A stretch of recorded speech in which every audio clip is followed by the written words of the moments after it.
Hey guys, Funk Robbins from FunkMMA.com. I'm here with Chris Lopez from KettlebellWorkouts.com, and today Chris is going to take you through the kettlebell clean.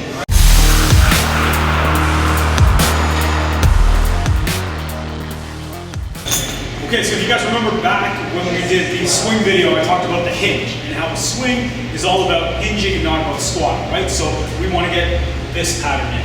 So driving your butt back, punching hole through the wall with your rear end, that's what a hinge is, and that's what the foundation of the clean is, which is why we teach the swing first. So when you're cleaning a kettlebell, I shouldn't be able to tell the difference whether you're swinging it, whether you're cleaning it, or whether you're snatching it, because your hinge is going to be the exact same thing every single time.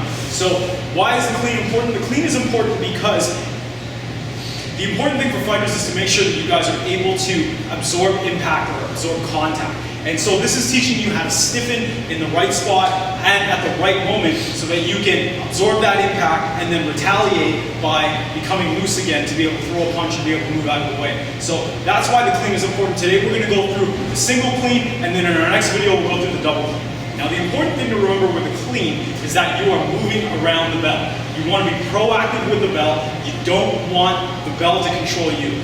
The mentality behind the clean is that the bell is internal. So you'll find that when people approach the bell with an external resistance type of thing, like it's a fancy dumbbell, you'll get a lot of banging in the wrist. But what you want to do is you want to move around the bell and beat the bell to where it wants to go. Truth be told, the bell just wants to get in here, right into the rack. And so we've got to beat the bell to the rack. Let me show you what I mean. So what you want to do is you want to start off just the same way that you were about to do a one-arm swing. So I'm going to get into that good hinge pattern. I'm going to drive back, I'm going to look forward to the horizon, and I'm going to pre-swing the bell with my hinge. And then from there, I'm going to move around the bell. Now you notice what I did was I breathed out, I created tension in my abdomen and the rest of my body to absorb the impact of that bell coming into my body. The bell didn't come crashing in, it didn't come bouncing in, because I beat the bell into that clean spot, or into that rack spot. So from here I'm fully tense, I'm braced, I'm imagining that I'm throwing roots through my feet, my kneecaps are pulled up, my butt is tight, my abs are tight, and my lats are squeezed. Now, when I re-clean the bell, I'm going to keep my elbow attached to my rib cage, and I'm going to bring it down and get out of the way. So I'm just going to let the bell go, and then I'm going to deep hinge and get out of the way and re-clean it again.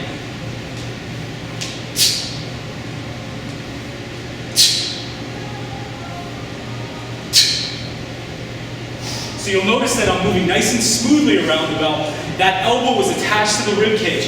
I'm not casting it away from me. I'm just letting the bell go and then getting the hell out of the way into that hinge.